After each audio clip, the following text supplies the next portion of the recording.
Our last problem will be another strain transformation problem. We'll have a single gauge on a column. Go ahead and read the problem statement.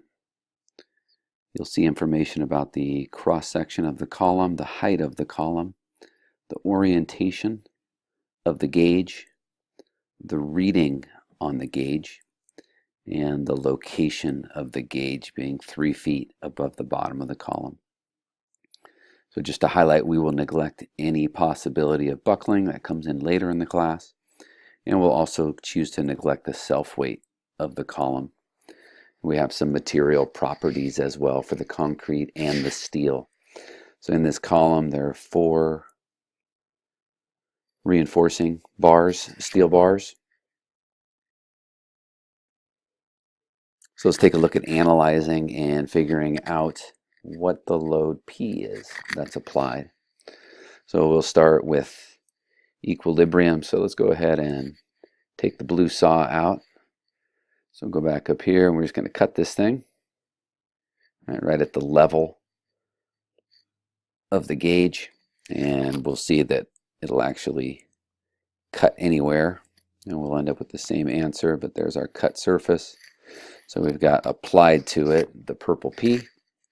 Coming out the bottom, we would have the force in the steel and also the internal force in the concrete. So if we go ahead and sum forces in the x direction, which would be the up and down direction, we would have minus P of the steel minus P of the concrete equal to 0. So we have one equation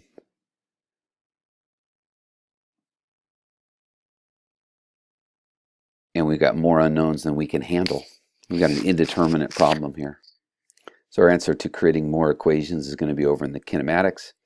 So the materials here, both the concrete and the steel, are going to have to travel together. They're bonded together. So wherever one moves, the other will move. So this would mean that U of the concrete has to equal U of the steel, right, where U is the movement in the axial direction. So that would mean, and this is going to be at all locations.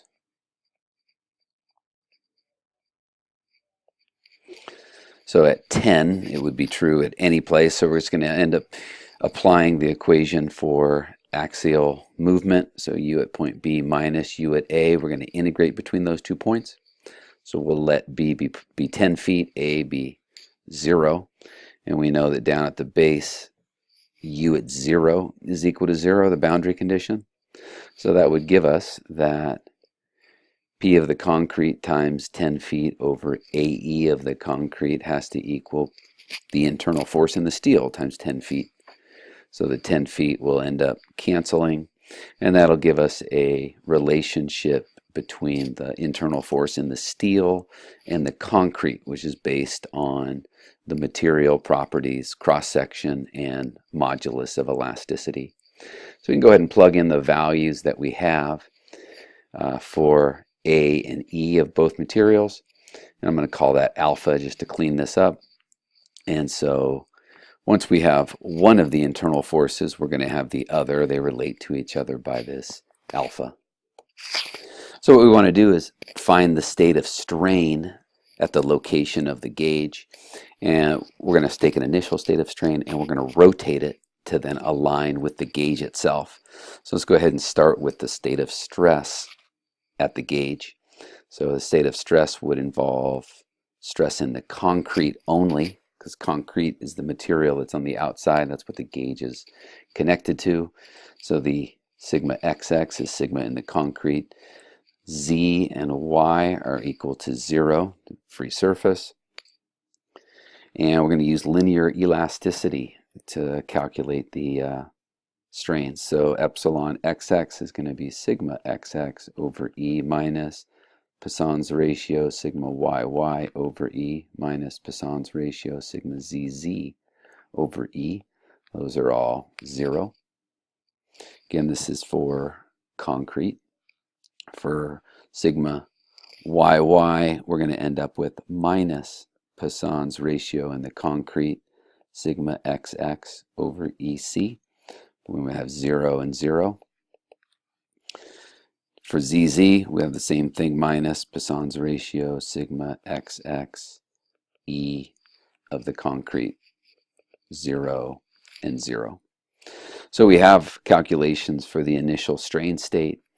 We have in the x direction, which is up and down, we would have sigma concrete over modulus of elasticity of the concrete. It's going to be in compression. Strain in the y direction is going to be Poisson's ratio, sigma concrete over EC, right? We've got compression, right, in the x direction, right, in the compression in the concrete, which is going to cause lateral spreading in the y direction. So to ultimately get to the gauge, we're just going to put that state of strain right here on Mohr circle. So we go ahead and plot those 2 points. Right? The x face is up here. Right? That's going to be negative sigma concrete over EC, comma 0. We have 0 shear strain. The y point is Poisson's ratio, sigma concrete over EC, comma 0. And so what we're interested in doing is taking that state of strain and rotating it 30 degrees on Mohr circle. So to do that, we need the center, and we also need R. So those are going to be some pretty easy calculations for us here. So the center, we're just going to add the 2 initial normal strains, divide by 2. So that puts us at a value. Let's kind of scroll down here, a little bit of math. So there's the value at the center. If we're interested in R, one way to do it is to take the distance between those 2 points, and that would obviously be twice R. So we're going to take those 2 values, subtract them, and divide by 2. So we put them in there. Subtraction.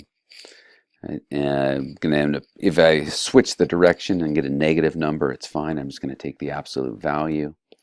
And so I end up with a value for R. And so we go back up here. And so when we take that Y strain, which the Y, if we go back up here to this picture, Y is in the horizontal direction. And what we want to do is align the state of strain with the strain gauge. So we want to take that Y axis and now have it 15 degrees in the counterclockwise direction. And when we do that, right there, that would be gauge reading. That is the normal strain in the gauge, which is equal to plus 50 microns.